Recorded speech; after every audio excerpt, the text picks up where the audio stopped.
Think back to the last time your morning started the way it was supposed to. You woke up, your body gave you a clear, unhurried signal, and within minutes the process was complete, comfortable, and done. For the roughly 1 in 6 adults living with chronic constipation, that morning has become a distant memory. Instead, there is bloating, straining, the sense of incompleteness that follows you through the entire day, and the quiet desperation of reaching for a laxative again. What if the real answer was sitting in your refrigerator right now? Not in a pill bottle? The scale of this problem is larger than most people realize.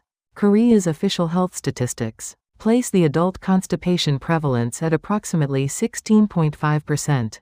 Among adults over 65, that figure climbs to between 30 and 40%. In the United States, constipation affects roughly 16% of adults, and up to 33% of those over 60.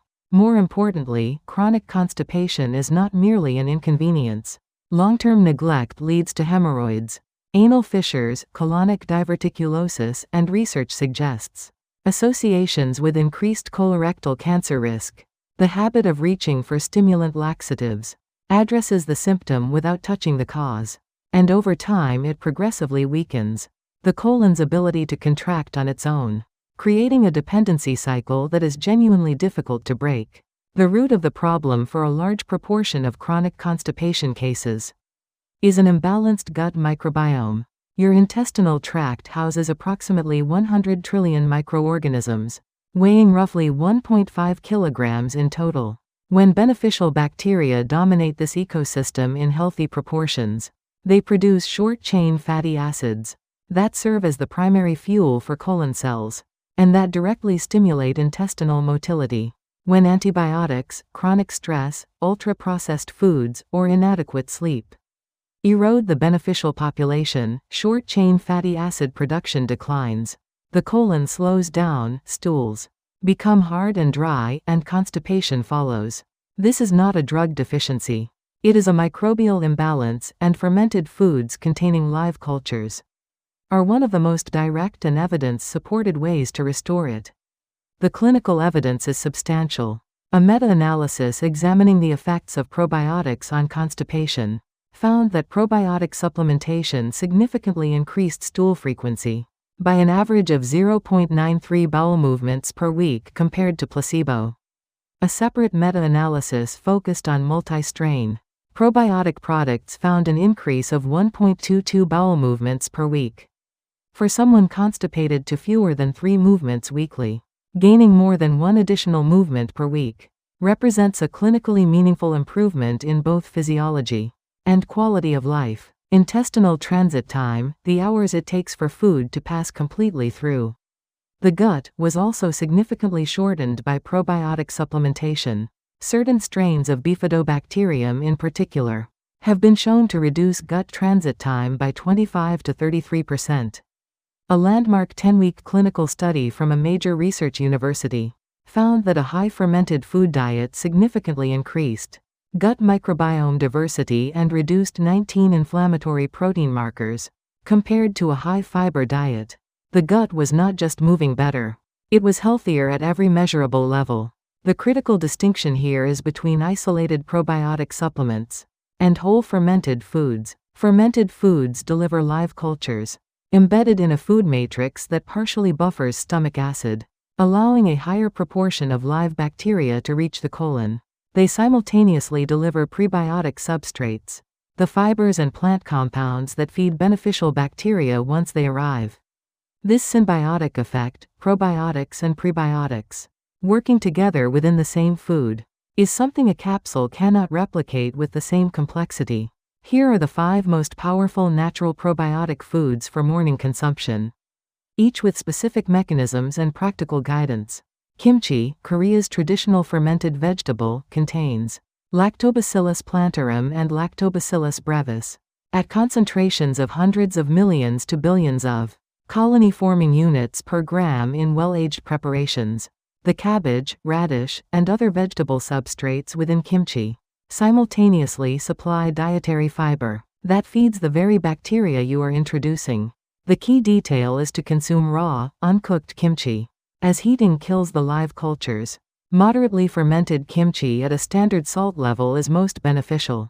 Overly salty preparations may have a different net effect on gut health. Plain unsweetened Greek yogurt is the most globally studied fermented food for constipation improvement. Greek yogurt contains approximately double the protein of regular yogurt, with lower lactose, making it accessible even for those with mild lactose sensitivity. Look specifically for labels stating live and active cultures as heat-treated. Yogurt products contain no viable bacteria. Consuming 100 to 150 grams in the morning, alongside a prebiotic such as half a banana or a tablespoon of rolled oats, creates a symbiotic pairing that maximizes the colonization and activity of the introduced cultures. Kefir is fermented milk produced using a complex culture of up to 61 microbial species, offering far greater strain diversity than most yogurts. Research shows that kefir cultures demonstrate higher acid tolerance than standard yogurt cultures, meaning a greater proportion survive the gastric journey and arrive in the colon intact. Begin with 100 to 150 milliliters and increase gradually, as a sudden large intake may cause temporary bloating or loose stools while the microbiome adjusts. Cheonggukjang and doenjang, traditional Korean fermented soybean pastes, contain Bacillus subtilis, alongside Lactobacillus strains, in concentrations that are particularly effective at inhibiting pathogenic gut bacteria. Cheonggukjang is especially potent when consumed uncooked, as the live culture density is highest before heating. Mixing a teaspoon of cheonggukjang powder into a smoothie, or blending it with yogurt, is an effective way to consume it in the morning without cooking.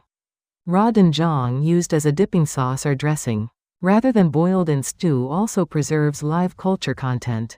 Now let us turn to 3 concrete morning recipes designed to maximize the constipation relief effect. The first is the morning probiotic yogurt bowl. Combine 130 grams of unsweetened Greek yogurt with half a ripe banana sliced thinly, 1 teaspoon of chia seeds, 1 teaspoon of ground flaxseed, and a small drizzle of raw honey. The chia seeds absorb water in the intestine and expand to 10 to 12 times their volume, creating a soft, bulking effect that directly eases passage. Flaxseed lignans protect the intestinal lining and contribute additional anti-inflammatory action. The ripe banana provides fructooligosaccharides, a prebiotic fiber that feeds the yogurt's live cultures deep in the colon. Many people find this combination triggers a natural urge within 30 to 60 minutes. The second is the gut reset morning smoothie. Blend together 200 milliliters of unsweetened soy milk, 1 teaspoon of cheonggukjang powder, half a ripe banana, a generous handful of frozen blueberries, and 2 tablespoons of rolled oats. The Bacillus subtilis from the cheonggukjang, the anthocyanin antioxidants from blueberries, which support intestinal lining health, the beta-glucan fiber from oats, which reduces intestinal transit time, and the plant protein from soy combine into a comprehensive morning gut intervention. The banana and blueberries effectively neutralize the fermented soybean aroma for those sensitive to it. The third is the kimchi grain bowl. Place half a cup of cooked and cooled brown rice in a bowl. Add 3 tablespoons of well-aged raw kimchi and 1/4 of a ripe avocado. Finish with a few drops of sesame oil. Cooling cooked brown rice converts some of its starch to resistant starch, which acts as a prebiotic fiber in the colon. The live cultures from kimchi, the resistant starch from cooled rice, and the monounsaturated fats from avocado, which lubricate intestinal passage and reduce frictional resistance together, make this a complete constipation management breakfast, rather than simply a probiotic source. Safety guidance is important. Fermented foods are safe for most healthy adults. However, individuals receiving immunosuppressive therapy, those with inflammatory bowel disease, including Crohn's disease or ulcerative colitis, and anyone with severe immune compromise, should consult their healthcare provider before significantly increasing probiotic intake. Temporary bloating or gas when first increasing. Fermented food consumption is normal and reflects microbial ecosystem adjustment. If these symptoms intensify rather than resolving within a few days, reduce intake and consult a physician. If this video helped you, subscribe, leave a comment. telling us which fermented food you are going to start with. And share it with someone whose morning deserves to be easier.